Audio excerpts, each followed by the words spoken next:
പ്രാർത്ഥനകളും കാത്തിരിപ്പും വിപുലം. നിമിഷപ്രിയയെ മലയാളക്കരയ്ക്കും പ്രവാസികൾക്കും നഷ്ടമാകും. യമൻ പൗരൻ കൊല്ലപ്പെട്ട കേസിൽ ജയിലിൽ കഴിയുന്ന മലയാളി നഴ്സായ നിമിഷപ്രിയയുടെ വധശിക്ഷ നടപ്പാക്കാൻ യമൻ പ്രസിഡന്റ് അനുമതി നൽകി. 1 മാസത്തിനകം വധശിക്ഷ നടപ്പാക്കിയേക്കും.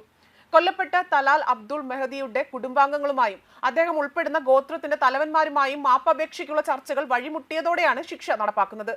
4 വർഷങ്ങൾ അധികമായിട്ടുള്ള ശ്രമങ്ങൾക്കും കാത്തിരിപ്പിനും ഇപ്പോൾ വിരാമമാവുകയാണ്. നിമിഷപ്രിയയെ മോചിപ്പിക്കാൻ വേണ്ടി ഡൽഹിയിൽ നിന്നും മലയാളികളുടെ നേതൃത്വത്തിൽ ഒരു സംഘം തന്നെ യമനിലേക്ക് പോയിരുന്നു. നിമിഷപ്രിയയുടെ അമ്മ ഈ ദൗത്യത്തിൽ പ്രധാനപ്പെട്ട ഒരു പങ്കാളിയായിരുന്നു. മാസങ്ങളോളം കൊല്ലപ്പെട്ട ഇരയുടെ കുടുംബാംഗങ്ങളുമായും ചർച്ച നടത്തുന്നതിനായി മാസങ്ങളോളം യമനിൽ തങ്ങി.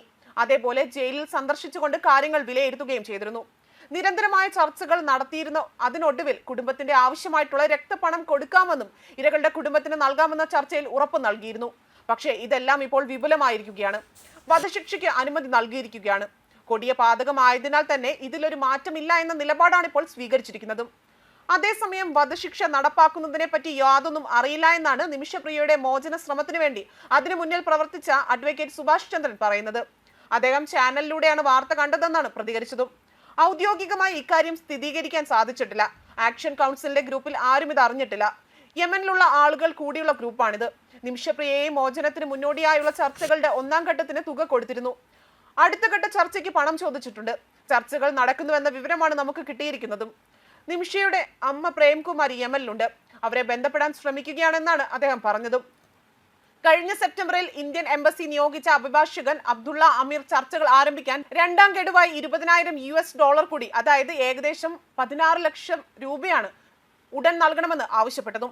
ഈ തുക കൈമാറിയാലേ ചർച്ചകൾ തുടങ്ങൂ എന്നാണ് അറിയിച്ചതോടെയാണ് മോചനം ശ്രമം വീണ്ടും നിലച്ചത്. ആദ്യ ഗഡുവായി $19,871 ചെക്ക് ഇന്ത്യൻ വിദേശകാര്യ മന്ത്രാലയം വഴി കഴിഞ്ഞ ജൂലൈ 4-ന് അഭിഭാഷകൻ വഴി കൈമാറിയിരുന്നു. ആകെ $40,000 ചർച്ചകൾ ആരംഭിക്കാൻ വേണ്ടതെന്നും ഇത് 2 ഗഡുവായി നൽകണമെന്നും തുടക്കത്തിലെ വ്യക്തമാക്കിയിരുന്നു എന്ന നിലപാടിലായിരുന്നു അഭിഭാഷകൻ. ആദ്യ ഗഡു തുക വിവിധ പ്രദേശങ്ങളിലെ ജനകീയ പിരിവ് വഴി ശേഖരിച്ചിരുന്നു. ഈ തുക ഏതു രീതിയിലാണ് വിനിയോഗിച്ചതെന്ന് അറിയാതെ എങ്ങനെയാണ് അടുത്ത ഗഡു ശേഖരിക്കാനാകുക എന്ന പ്രാർത്ഥനകളും കാത്തിരിപ്പും വിഫലമായിട്ട് നിമിഷപ്രിയ നമ്മളോട് വിട പറയാൻ പോവുകയാണ്. കാരണം യമൻ പൗരനെ കൊലപാതകത്തിലേക്ക് വരുന്നു എന്നുള്ള കേസിലാണ് നിമിഷ അവിടെ ജയിലിൽ കയ്യിലൊടുങ്ങിയിട്ട് അവരുടെ അമ്മ അവിടെ തന്നെ ഉണ്ട്. ഒരുപാട് 4 വർഷം 5 വർഷമായിട്ടാണ് ഈ വിധി വന്നുകൊണ്ട് എടുക്കുന്നത്. അപ്പോൾ ഒരു ഇതിനും അവർ ഒത്തുതീർപ്പിനും അവർ മുന്നിട്ട് നിൽക്കാൻ തയ്യാറല്ല എന്നാണ് കേൾക്കുന്നത്. ഒരുപാട് ആൾക്കാരെ പ്രാർത്ഥനയും ഒരുപാട് ആൾക്കാരെ പ്രയത്നത്തിനൊടുവിൽ ലാസ്റ്റ് ആ ന്യൂസാണ് ഇപ്പോൾ വന്നുകൊണ്ടിരിക്കുന്നത്.